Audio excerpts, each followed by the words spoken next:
విజయసాయి రెడ్డి గారికి సంబంధించినటువంటి ఒక అనుబంధ సంస్థ ఈ జెన్కోకి ఇచ్చినటువంటి బొగ్గు నాసి రకం బొగ్గు, అది కూడా 4.5 లక్షల టన్నులు, అది కూడా అధిక ధరకి 8,500 రూపాయలు అంటున్నారు టన్ను. దీని పర్యవసానంగా మళ్ళీ విద్యుత్ బయట నుంచి కొనాల్సి వచ్చింది, ట్రూ అప్ ఛార్జెస్, చివరికి ప్రజల మీద భారం పడింది. ఇది సోమిరెడ్డి చంద్రమోహన్ రెడ్డి గారు ఈరోజు ప్రెస్ మీట్లో చేసినట్టు ఆరోపణ. ఇది ఒక కొత్త రకమైన, అంటే ఈరోజే బయటపడినట్లుగా భావించాలా? ఇది ఒక కొత్త స్కామా? అసలు ఈ స్కామ్లు ఏంటో అర్థం కాదు, రోజుకొకటి. మరి విజయసాయి రెడ్డి గారి ఇది పాత్రలో అన్నిట్లోనూ ఆయన పాత్ర ఉన్నట్టుగా దీన్ని బట్టి చూస్తే అర్థమవుతుంది. మీ అబ్జర్వేషన్, దీన్ని ఏమైనా కొత్తగా చూడాలా? సురేష్ గారు, ఈ కొత్తగానే ప్రతిదీ వచ్చేటువంటి ప్రతి కుంభకోణాన్ని ఎప్పటికప్పుడు మనం కొత్తగా చూడాల్సిందే. మీరు విజయసాయి రెడ్డి లేకపోతే లేకపోతే పెద్దిరెడ్డి రామచంద్రారెడ్డి, మీరు ఒకసారి వైఎస్ఆర్ కాంగ్రెస్ పార్టీ ప్రభుత్వాన్ని గమనిస్తే ఏ కుంభకోణం వచ్చినా సరే దానికి మాస్టర్ మైండ్, కేంద్ర బిందువు అయితే జగన్మోహన్ రెడ్డి ఉంటాడు. ఆయనే కాబట్టి అప్పుడు ముఖ్యమంత్రి. ఆయనకు తెలియకుండా అది ఒక కరప్షన్ అంతా కూడా సెంట్రలైజ్డ్ కరప్షన్ జరిగినటువంటి పరిస్థితి అన్నిట్లో కూడా. ఆ తర్వాత ఉన్నటువంటి వాళ్ళు ఎవరు? విజయసాయి రెడ్డి, అదేవిధంగా పెద్దిరెడ్డి రామచంద్రారెడ్డి, వైవి సుబ్బారెడ్డి, అదేవిధంగా సజ్జల రామకృష్ణారెడ్డి. వీళ్ళకి మించి ఇంకెవరు ఉండరండి. వేరే వాడికి అవకాశం లేదు ఆ గవర్నమెంట్ లో. అట్లా వాళ్ళు చేసుకున్నటువంటిది అది. అందుకని వాళ్ళు అందుకనే మనం సహకరించినటువంటి పరిస్థితి ఉంది. ఇప్పుడు ఎవరు కూడా దాంట్లో ఉన్నటువంటి పరిస్థితి ఉంది. అయితే ఇలాగా ఇప్పుడు 6 నెలల్లో ఒక 60 కుంభకోణాలు వచ్చి ఉంటాయండి బయటికి. ఇవన్నీ కూడా వచ్చిన 5 ఏళ్లలో వాళ్ళు చేసినటువంటి దాంట్లో వాళ్ళు ఏది వదిలిపెట్టల. బొగ్గు దగ్గర నుంచి మొదలు పెడితే, ఇసుక దగ్గర నుంచి మొదలు పెడితే, మద్యం దగ్గర నుంచి మొదలు పెడితే, మట్టి మశానము ఇంకంతా కూడా ఇప్పుడు అన్నిటినీ వాళ్ళు కుంభకోణాల కింద మార్చినటువంటి పరిస్థితి ఉంది. ఇవన్నీ కూడా ఇప్పుడు ప్రభుత్వం చెప్పేటువంటి మాటలు, ఇప్పుడు ట్రూ ఆఫ్ చార్జెస్, ఇవన్నీ కూడా ఇప్పుడు వేసేటువంటి కరెంటు బిల్లులకు సంబంధించినటువంటి విషయంలో అప్పుడు విజయసాయి రెడ్డి అది చేశాడు, ఇది చేశాడు అనేటువంటి అంశాల మీద వీళ్ళు చెప్పేటువంటి అంశాలన్నీ ఒకవేళ నిజమైతే అయ్యి ఉండొచ్చు, నిజం కూడా అయ్యి ఉండొచ్చు, నో డౌట్. దాంట్లో నిజం కాకుండా ఏమీ ఆరోపణ చేస్తే సరిపోయేటువంటి అంశం కాదు కదా. కాబట్టి వీటి మీద ఇప్పుడు వరకు వైట్ పేపర్స్ కానివ్వండి, వచ్చినటువంటి కుంభకోణాలకు సంబంధించినటువంటి విషయంలో గత ప్రభుత్వాల మీద చేసినటువంటి వాటి మీద ఫుల్ ప్లెడ్జ్డ్ గా దర్యాప్తు జరిపి అసలైనటువంటి నిందితుల్ని ఆధారాలతో సహా ఎవరైతే జగన్మోహన్ రెడ్డి దగ్గర నుంచి ఆ 4 ఉన్నారో వెనకాల ఉన్నటువంటి వాళ్ళని జైలుకు పంపించేటువంటి ప్రయత్నం, వాళ్ళని దోషులుగా నిలబెట్టేటువంటి ప్రయత్నం, ప్రజాధనాన్ని కాపాడేటువంటి ప్రయత్నం ఈ ప్రభుత్వం వైపు నుంచి జరగాలి. అది ఈ ప్రభుత్వం చేస్తున్నటువంటి దాంట్లో మాటలకే పరిమితం అవుతున్నటువంటి ప్రభుత్వంగా కనపడుతున్నటువంటి అంశంగా ఉంది ఇప్పటి వరకు. ఇంకా కొన్ని భవిష్యత్తులో ఇంకొక 6 నెలలు పోతే ఒకవేళ క్లారిటీ వచ్చి ఏమైనా సరే దీని మీద ఒకవేళ నిందితుల్ని ఎస్టాబ్లిష్ చేసి కోర్టు వెనకాల పెడతారేమో చూడాలి. ఇప్పుడు వరకు అయితే మాత్రం ప్రభుత్వం కేవలము ఆరోపణలకే పరిమితం అవుతోంది. ఇప్పుడు వరకు పెట్టినటువంటి కేసుల్లో కూడా పూర్తి స్థాయిలో దర్యాప్తు ముందుకెళ్తున్నటువంటి పరిస్థితి లేదు. అసలు కీలకమైనటువంటి కేసుల్లో పెద్దిరెడ్డి రామచంద్రారెడ్డి లేకపోతే ద్వారంపూడి చంద్రశేఖర్ రెడ్డి ఇలాంటి వాళ్ళ కేసుల్లో కూడా ఈ ప్రభుత్వం కానీ, సిఐడి కానీ, లేకపోతే ఏసీబీలు కానీ ఎవరు ముందుకెళ్లేటువంటి విధంగా లేదు. ప్రభుత్వ వైఖరి అనేటువంటిది మాత్రం కనపడుతోంది. కేవలం ప్రభుత్వం ప్రజల మీద వేసేటువంటి భారాల విషయంలో కానీ, లేకపోతే గత ప్రభుత్వం ఈ తప్పులు చేసింది కాబట్టి మేము ఈ భారాలు వేయాల్సి వస్తుంది అనేటువంటి అంశాలు చెప్పడం వల్ల ప్రజలు కొన్నాళ్ళు నమ్మేదానికి అవకాశం ఉంటుంది. కానీ దీన్ని వాళ్ళ నిందితులుగా వాళ్ళని ఆధారాలతో సహా జైలుకు పంపించకపోతే మాత్రం ఈ ప్రభుత్వాన్ని నమ్మేదానికి అవకాశం లేదు. ఈ బొగ్గు కాదు కదా, అన్ని రకాల కుంభకోణాలకి వైఎస్ఆర్ కాంగ్రెస్ పార్టీ ప్రభుత్వం పాల్పడింది. అది ఇది అని అనడానికి అయితే వాళ్ళ దగ్గర అసలు వాళ్ళకేమి అలాంటి విచక్షణ అనేది ఏమీ ప్రదర్శించి ఉండలేదు. దాని వాళ్ళకి అసలు అన్నిట్లో కూడా యాక్సెప్టెన్స్ ఇచ్చేసేది జగన్మోహన్ రెడ్డి, ఆ 4 సంపాదించుకున్నారు. ఓకే కృష్ణ బాజీ గారు, దీన్ని ఎలా చూడ సార్? భాస్కర్ గారు వస్తున్నాను. Please wait for your turn.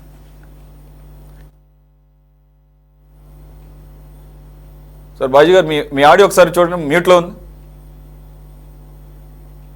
Bhaji గారు, మీ ఆడియో మ్యూట్లో ఉంది సార్. అందుగలడు ఇందులేడు అన్న సందేహం వలదు, ఎన్నెందు వెతికినా వైసీపీ స్కాములు కనిపించును వేమనని మనం చెప్పుకోవచ్చండి. ఆ పద్యంగా దీన్ని ఒక్క స్కామ్ కాదండి, మొత్తం ఒక డిపార్ట్మెంట్ అని కాదు, ప్రతి కాంట్రాక్ట్ లో కూడా వీళ్ళ యొక్క ఇన్వాల్వ్మెంట్ ఉంది. మరి ముఖ్యంగా ఏంటంటే అప్పుడు పెద్దిరెడ్డి రామచంద్రారెడ్డి గారు మంత్రిగా ఉన్నాడు. ఆ మైన్స్ వగేరా వీటికి, ఆ మైన్స్ గనులు లీజుకి ఇచ్చింది. అట్లాగే మినిస్ట్రీ ఆఫ్ కోల్ నుంచి మరి 2022 సంవత్సరంలో దాదాపు ఒక 18 కంపెనీలకి వీళ్ళు ఎలా పర్మిషన్ ఇచ్చారు ఈ మైండ్ సప్లై చేయడానికి రకరకాల ప్రాజెక్ట్స్ కోసం, ఇటు స్టీల్ ప్లాంట్స్ కానివ్వండి, పవర్ ప్లాంట్స్ కానివ్వండి, ఇట్లా ఆ ప్రాసెస్ లోనే జరిగి ఉండొచ్చు అనేది నా ఉద్దేశం. కాబట్టి ఏంటంటే ఇందాక కృష్ణాంజనేయ గారు చెప్పినట్టుగా కేవలం ఆరోపణలు చేసేసి వదిలేయటం, ఏదో బురద జల్లేసి వదిలేయటం అలా కాకుండా దీని మీద మరి ఖచ్చితంగా దర్యాప్తు జరిపించాలి. అసలు నిజంగా ఏం జరిగింది, ఎంత స్కామ్ జరిగింది ఏంటనేది బయటకు తీయాలి. ఇది చేసిన ప్రజాధనం, ప్రజల యొక్క నష్టం, ప్రజలకు నష్టం కలిగిన అంశాలు ఇవన్నీ కూడా. కాబట్టి ప్రజలకు జవాబుదారీగా మరి కూటమి ప్రభుత్వం వెంటనే దీని మీద ఒక విచారణ జరిపించాలి. ఆ రికార్డ్స్ అన్ని తీసి, ఆ అకౌంట్స్ అన్ని తీసి, ఏ కంపెనీ ఏపీ జెన్కోకి సంవత్సరం 2022లో మరి అరవిందో గ్రూప్ కు సంబంధించిందని నేను విన్నాను. అది మళ్ళీ అగైన్ విజయసాయిరెడ్డి గారి వియంకుడు గారి సంబంధించిన సంస్థ. సో ఇవన్నీ కూడా ఏంటంటే వాళ్ళు పోర్ట్స్ లో ఉన్నారు, తర్వాత ఫార్మాలో ఉన్నారు, ఇట్లాంటి కాంట్రాక్ట్ ఏ కాంట్రాక్ట్ కూడా వదలలేదు. బినామీ పేర్లతోటి సరఫరా చేయటం, అందులో నాసిరకం బొగ్గు, ప్రొడక్టివిటీ రాని బొగ్గును సరఫరా చేసి మరి ప్రజలకి మరి దాదాపుగా మీరు ఇచ్చిన ఇన్ఫర్మేషన్ ప్రకారంగా 14 రూపీస్ ఎక్స్ట్రా పవర్ మరి ప్రజలకి భారం పడినట్టుగా యూనిట్ కి తెలుస్తా ఉంది. కాబట్టి దీని మీద ప్రోబ్ చేయాలండి. దీన్ని ఊరికే చెప్పుకొని వదిలేయటం కాకుండా మరి కూటమి ప్రభుత్వం గట్టిగా చర్యలు తీసుకోవాలనేది మా డిమాండ్. భాస్కర్ గారు, విజయసాయి రెడ్డి గారు ఏమో తెల్లారు లెగిస్తే అక్కడ కేంద్రంలో ఉన్నటువంటి మంత్రులు ఇంకా మాట్లాడితే అమిత్ షా గారు పక్కనే కనపడుతుంటారు, పేపర్లో ఫోటోలు వేయించుకుంటుంటారు. మరి ఇప్పుడు ఫోటోలో లేకపోతే పాత ఫోటోలు వేయించుకుంటున్నాడు మనకు తెలియదు. కానీ సార్ నేను సురేష్ గారు నేను చెప్తున్నా సార్, ఈ బొగ్గు ఈ ఒక విజయసాయి రెడ్డికి ఒక్కడే కాదు సార్. మీకు నేను కావాలంటే ఎవిడెన్స్ ఇస్తాను. బొగ్గు సరఫరా ఏమో విజయసాయి రెడ్డి కంపెనీ పేరుతో చేశారు, కానీ దాని ఓనర్ ఎవరు తెలుసా మీకు? మరి మీ నోటీస్కి వచ్చిందో లేదో నాకు తెలియదు. బ్రదర్ అనిల్ కుమార్. ఇప్పటికీ కూడా జెన్కోలో ఆ బొగ్గు గుట్టలు గుట్టలు ఉంది. మీ వాళ్ళని పంపించండి, లేకపోతే మీరైనా ఎవరినైనా పంపించి చూడండి. ఇప్పటికీ ఏం జరిగిందంటే ఫస్ట్ వాడారు సార్. వాడిన తర్వాత దాని సిస్టమ్ ఏంటంటే సార్, జెన్కోలో మా జిల్లా మాకు 20 కిలోమీటర్ దూరంలో ఉంది కాబట్టి నేను కూడా విజిట్ చేశాను, నాకు తెలుసు. ఎట్లా అంటే 25% ఇంపోర్టెడ్ బొగ్గు వేస్తారు సార్. 75% మన రాష్ట్రంలో దొరికే బొగ్గు, మన రాష్ట్రంలో కాదులేండి, ఒరిస్సా నుంచి వచ్చే బొగ్గు వేస్తారు రకరకాలుగా. ఆ మిక్స్లో అట్లా డిజైన్ చేశారు దాన్ని. ఆ డిజైన్లో వాళ్ళకి అవుట్పుట్ రావాలి.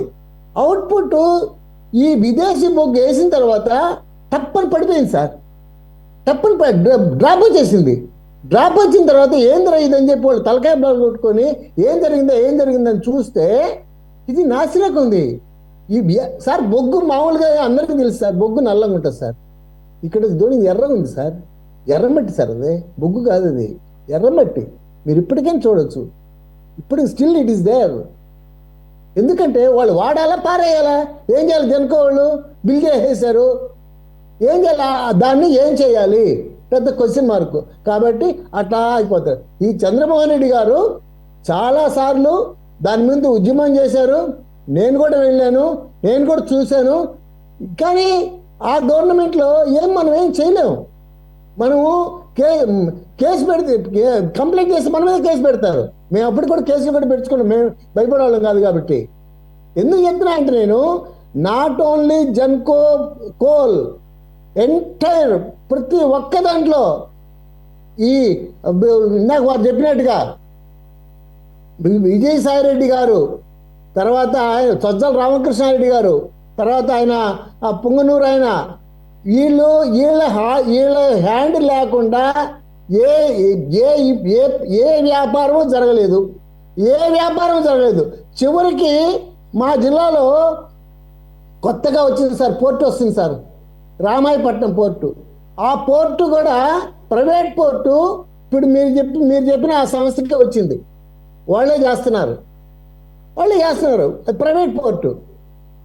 అంటే ప్రతి బిజినెస్లో వాళ్ళు ఉన్నారు సార్, ప్రతి బిజినెస్లో ఉన్నారు, ప్రతి అవినీతిలో ఉన్నారు. వ్యాపారం చెప్పిన దాని ప్రకారం ఇదో పెద్ద మాఫియా, ఇదో పెద్ద స్కామ్ లాగా కనబడుతుంది. అయితే ఇక రానున్న రోజుల్లో మరికొన్ని రోజులు మనం దీని మీద మరి మాట్లాడుకోవాల్సిన పరిస్థితి ఉందేమో అర్థమవుతుంది. భాస్కర్ గారు రైట్, మనకి ఎక్కువ సమయం లేదు. విజయ్ కిరణ్ గారు, I will conclude with you. ఏంటి నిజంగానే చర్యలు ఏవి? ఇప్పుడు సోమిరెడ్డి చంద్రమోహన్ రెడ్డి గారు ప్రెస్ మీట్ పెట్టారు, మీ అదే టీడీపీ ఆఫీస్లో కూర్చొని. మరి ఆయన మీ ఎమ్మెల్యేనే, ఆయన ఎన్నో ఏళ్ళుగా పోరాడుతున్నాడు, మరి ఆయనే క్వశ్చన్ చేస్తున్నాడు సిఐడి విజిలెన్స్ చర్యలు ఏవి అని చెప్పేసి. ఆయన ఎవరికి ప్రశ్నిస్తున్నాడు? మీ గవర్నమెంట్ని ప్రశ్నిస్తున్నాడు. నాకు అర్థం ఇప్పుడు ఏమో మీ ఒకవేళ విజయసాయి రెడ్డి గారు ఒకసారి ఇప్పుడు చెప్పాడు, మేము చంద్రబాబు నాయుడు గారు దూరపు చుట్టాలం అవుతారు, అట్లాంటిది ఏమైనా సాఫ్ట్ కార్నర్ ఏమైనా ఉందో మరి తెలియదు. లేదంటే బీజేపీ వాళ్ళతో సఖ్యతగా ఉంటాడు కదా ఈయన, ఢిల్లీలో లెవరేజింగ్ చేస్తుంటాడు కదా, లైజనింగ్ చేస్తుంటాడు కదా, మరి ఆ రకంగా ఏమన్నా బీజేపీ ఏమైనా అడ్డుపడుతుందో తెలియదు. మీరే చెప్పాలి సమాధానం. సోమిరెడ్డి గారికి చెప్పాలి, నాకు కాదు, సోమిరెడ్డి గారికి చెప్పాలి. సోమిరెడ్డి గారు చెప్పిందంటే సిఐడి వారికి ఈ జరిగినటువంటి దానిపైన నేను విజ్ఞప్తి చేస్తానని విచారణ చేసి దానిపైన చర్యలు తీసుకోవాల్సిన అవసరం ఉందని చెప్పే మాట ఆయన చెప్పారు. ఇప్పుడు వాళ్ళలాగా నిరంకుశత్వంగా ఆరోపణ ఏది ఎఫ్ఐఆర్లో పేరు లేకుంటే చంద్రబాబు గారిని అరెస్ట్ చేసేటువంటి పరిస్థితి ఈ ప్రభుత్వం చేయట్లేదు. ఆరోపణకు సంబంధించిన ఆధారాల తర్వాత చట్టం ముందు పోలీస్ వ్యవస్థతో అరెస్ట్ చేసి చట్టం ముందు నిలబెట్టేటువంటి బాధ్యత ఈ ప్రభుత్వం తీసుకుంటా ఉంది. ఇక్కడ ప్రజాస్వామ్యబద్ధంగా అన్ని కూడా ప్రాసెస్ ప్రకారం జరుగుతుంది కాబట్టి కొంత లేట్ అవుతుంది. ఎంత టైం అండి? మేము వచ్చి 6 నెలలు, ఒక్కొక్కటి ఇప్పుడు బయటకు వస్తా ఉంది. దానికి సంబంధించిన ఛార్జెస్ ఫ్రేమ్ అవ్వాలా, దాని ఆధారాలు సేకరించాలా? విజయ్ కిరణ్ గారు, యాక్చువల్గా ఎక్కువ టైం లేదు, కంక్లూడ్ చేద్దాం అనుకున్నాను, కానీ మీరు ఇదే మాట అడుగుతున్నారు, మేము ఇదే క్వశ్చన్ అడుగుతున్నాము, ప్రతి ఒక్కళ్ళు ఇదే ఆన్సర్ చేస్తున్నారు.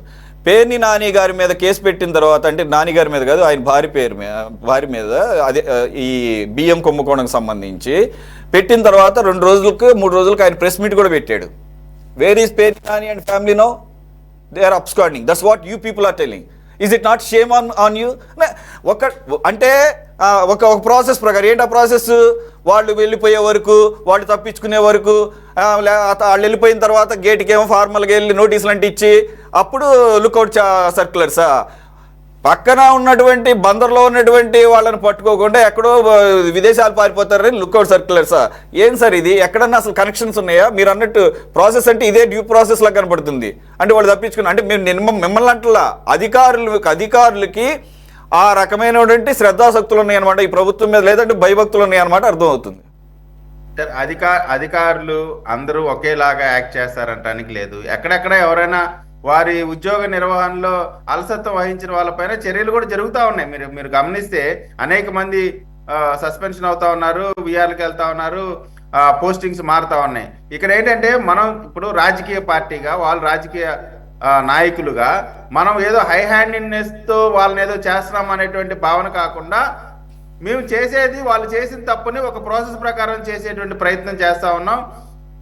ఏకపక్షంగా నిరంకుశత్వంగా మేము చేయము. ఇవాళ ఎవరో ఏదో మా పైన ఆరోపణ చేశారనేటువంటి దాన్ని దృష్టిలో పెట్టుకొని మేము I can understand your defence. ఇప్పుడు రేవంత్ రెడ్డి గారిని ఎదుర్కొంటున్న విమర్శ ఏంటంటే హై హ్యాండెడ్నెస్ అనేది. కానీ ఆయన ఏమంటున్నాడు? చట్టం తన పని తాను చేసుకుపోతుంది. కానీ మీరన్నట్టు దానికిను రిజల్ట్ ఆయన అన్నదానికి చాలా డిఫరెన్స్ కనపడుతుంది. So maybe you should watch it and maybe you should take some guidance, not from him, at least from the. మాది చాలా కన్స్ట్రక్టివ్ గా ఉంటది. మీరు ఇప్పుడు ఆయన చెప్పిన దానికి మాది చేసి చూపించే దానికి మంచి డిఫరెన్స్ కూడా ఉంటది. అది త్వరలో చూస్తారు మీరు.